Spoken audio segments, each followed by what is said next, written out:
Now today my sermon in the sack, instead of being just to the kids, is to everybody, especially the adults. I was the inspiration several years ago to this doll, and it's called Perfect Bob. And so if this is on, turn that on, turn it on there. And I want you to listen to this thing that I inspired, men, especially men. Here, you take the remote. As long as I'm with you, I don't care what we watch.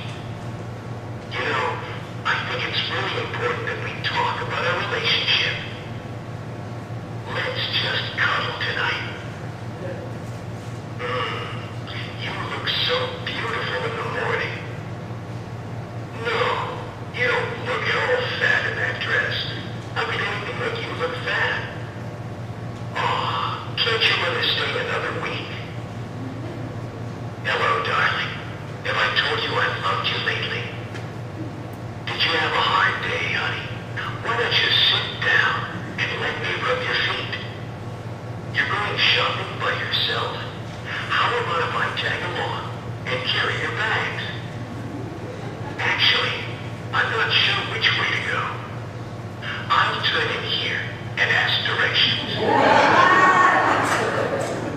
I love you. Yes, dear. You've been on my mind all day. That's why I bought you these flowers. You know, honey, why don't you just relax and let me make dinner tonight? All right. So anyway, I inspired that doll. And I also have some land in Florida to sell you if you're interested. So, the secret of true love. How many of you women know a man like Perfect Bob? Let's see your hands.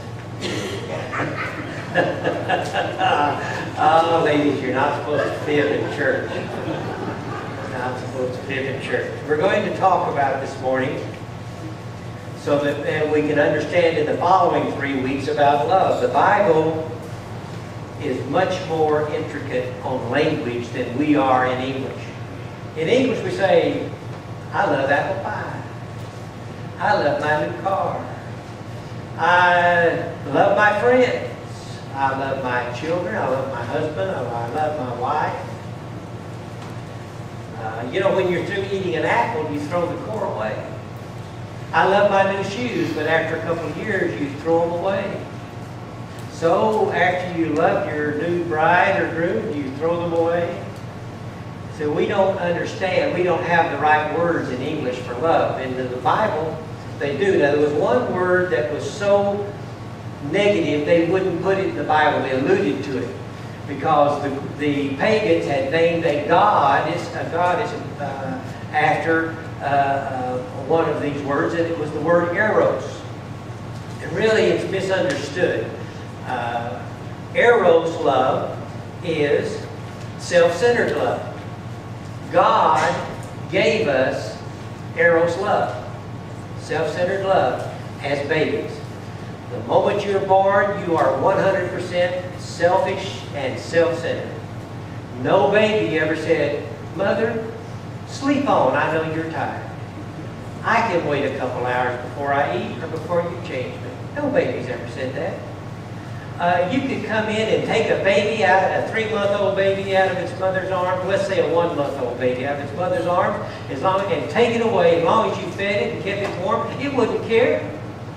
It wouldn't miss its mother. It doesn't love its mother. It loves itself. Now, that is survival love, because if a baby didn't have this self-centered love, it would die of pneumonia in a matter of weeks.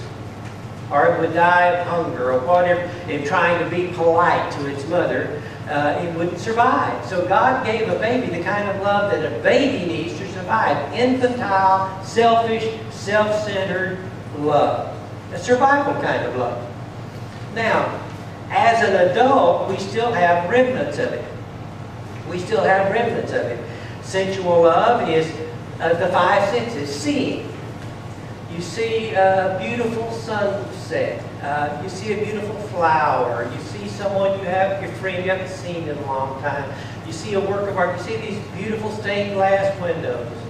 That is selfish love. When I look at that, I enjoy that, but I can't enjoy it for you. You don't feel anything when I look at that. When I look at a flower, you don't feel my joy.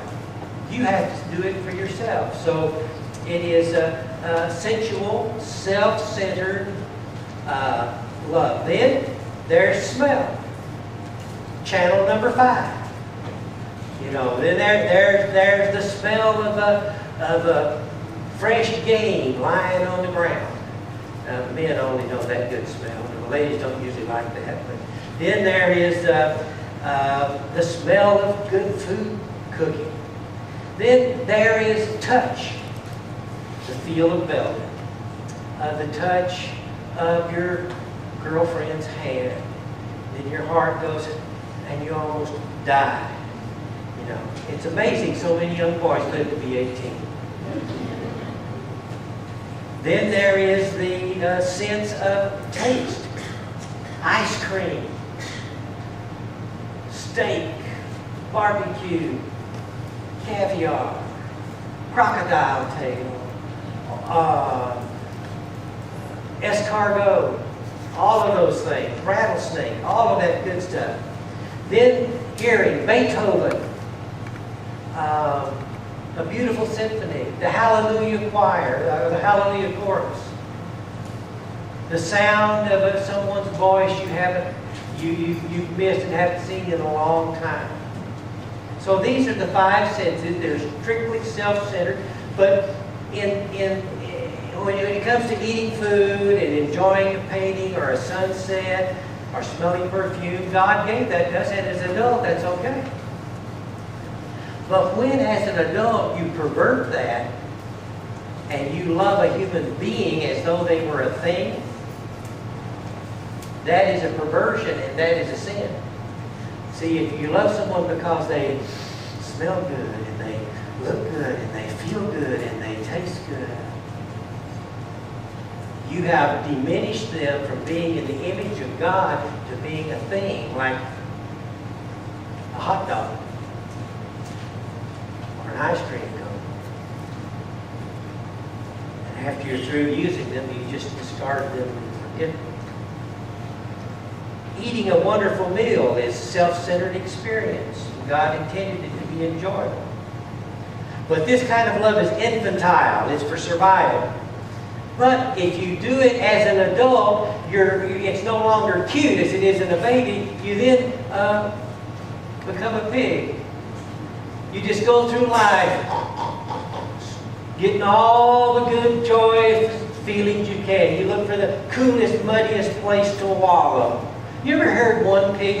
I know a lot of you've raised swine at times. Have you ever seen a pig go in there and say, "Excuse me, madam, you take the slop first. I'll wait till you're served."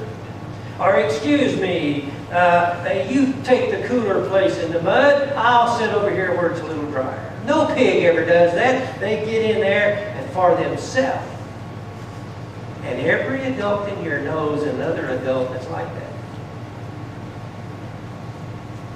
They go through life like a hog, with no thought of anybody else but themselves. Because they are retarded emotionally, they are living as an infant. What does an infant do when you give it something? It goes right in its mouth.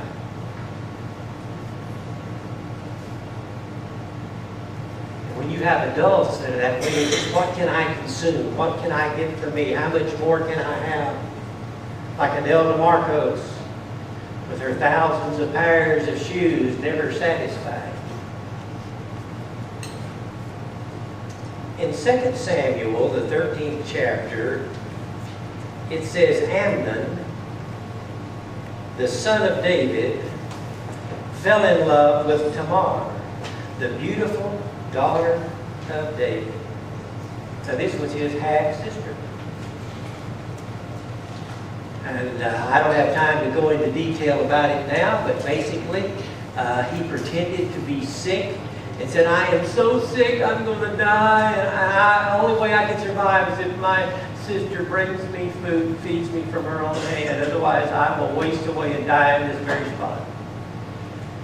And the foolish girl, like many girls are, fell for that, hook, line, and sinker, and came to the room with all kinds of delectable food and fed her half-brother, and he was a pig.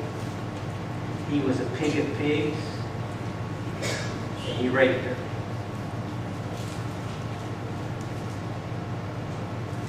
And then it says sometime after that, that the love that he began to resent her being around him, and he hated her.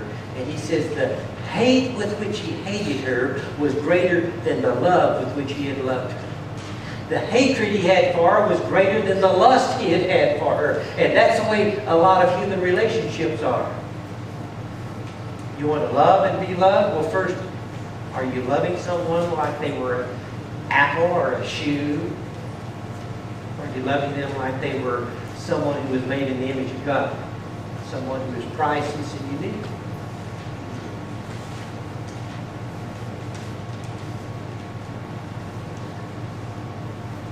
In Matthew chapter 26, verse 15, it says, "What are you willing to give me?" This is Judas. Judas, who's going to betray Christ to the priest. And he says, "What are you willing to give me if I hand Jesus over to you?" And they counted out for him 30 silver coins. In the Old Testament, if you maybe borrowed someone's slave and they got hurt while they were working for you and they died, or if you ran over them with your chariot or whatever, you had to pay the owner of the slave 30 silver coins. Jesus was sold for the price of a slave. Cheap.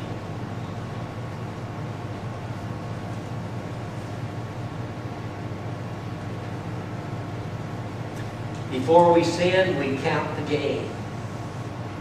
What will I gain if I do this thing that I know that's wrong? And then after we sin, we feel the guilt. And the guilt was so great for Judas that he went out and he hanged himself. Couldn't take it. Even a pig cannot escape the guilt. There's nothing more heinous than someone who is betrayed by a friend. Who is your greatest friend in life? If you've been married, it is your husband or your wife. I always surprise people in the wedding. I don't do it in the rehearsal, so they don't know I'm going to do it. And before we put the rings on, I look them in the eye and I said, I want to know when all this passion begins to cool, I want to know if you're going to be this person's best friend. You want to tell them the news first. You prefer their company to anyone else.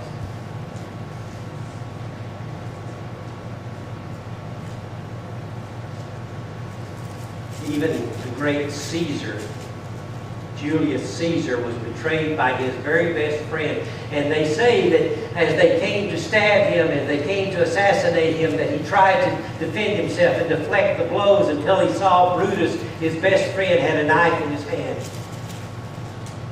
And he couldn't fight him. It was more of a shock than he could take. There's nothing worse than to be betrayed.